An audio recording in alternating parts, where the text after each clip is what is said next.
तिथे साहिल नंतर साहिल आम्ही सगळे मिळून होतो आणि आमच्या बरोबर गुजर मॅडम होत्या. गुजर मॅडम आमच्या बरोबर होत्या आणि चव्हाण मॅडम पण आमच्या बरोबर होत्या. आमच्या बरोबर चव्हाण मॅडम आणि गुजर मॅडम असल्या आम्हाला काही भीती वाटली नाही आणि आम्ही गेलो सरळ मात्याने. माती गेल्यावर तिथे साहिल म्हणून नाव काही माती आहे. सगळेच आम्ही उसाच्या रानात शिरलो. उसाच्या रानात शिरल्यानंतर आम्ही सगळीच माती उकरायला सुरुवात केली. इकडं तिकडं सगळीच माती उकरून होती. परत साहिलला आम्हाला सगळी माती उकरून दिली आणि पाटी घेऊन वरती आलो आणि वरती चढवता आणि चढायला काय पाटीत वरती चढत नव्हती तर मी पाटी घेतली डोक्यावर आणि वरती आलो आणि तिथं आणून उभं राहिलेलं सायकल घेऊन आणि पोहतो होतो तिथे पोहत्यात टाकली माती आणि ठेवलं सायकलीवर. सायकलीवर ठेवलं इकडे सगळी पोरं फिरत होती. सायकलीवर ठेवताना सायकल घेऊन आम्ही सरळ आलो. त्यानंतर इकडनं तिकडं सायकल रस्त्याचं मध्ये घातली आणि तिथं आम्ही आलो शाळेत घेऊन. मी मागं आलो पाटी घेऊन डोक्यावर. तिथं आलो परत याच्यात माती टाकली. माती टाकल्यावर आर्यनं सगळी माती इकडे तिकडे पसरवली. माती पसरवल्यानंतर त्यावेळेस आम्ही सगळं शेण आणले. स्वराच्या गाच्या तिथनं शेण आणले. स्वराज पण मदत करत होते त्याच्यात शेण आल्या. मग आम्ही शेण टाकले त्याच्यात. शेण सारवलं आर्यनं बघा.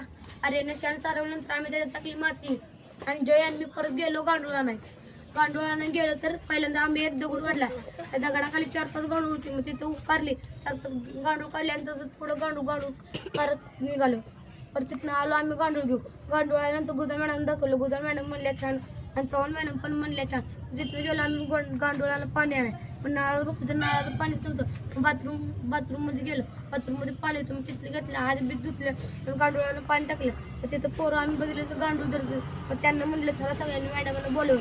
मग मॅडमांनी बोलवलं आम्ही सगळे इथं आलो आणि मॅडमांनी त्या फळांचं काय तर आणलं ते आम्ही याच्यात टाकलं. फळांचं टाकल्यानंतर फळांचे साले टाकले.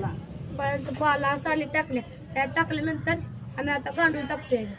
हे पहा या मुलांनी आणलेली गांडूळ आम्ही सगळ्यांनी मिळून आता हे गांडूळ आम्ही याच्यात सोडत आहे आणि थोड्या दिवसात आपलं गांडूळ खत तयार होईल. हे गांडूळ खत जे गांडूळ खत तयार होतं त्या गांडूळांना तयार करण्यासाठी जी जमीन भुसभुशीत लागते त्यासाठी आम्ही आधी मातीचं आवरण तयार केलं आणि दुसरी गोष्ट म्हणजे ह्याला गारवा लागतो फार.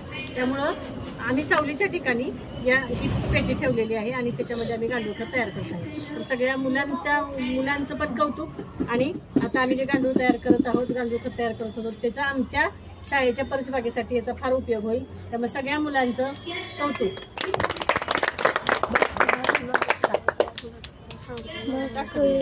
माती कुठे आहे? संपली सगळी?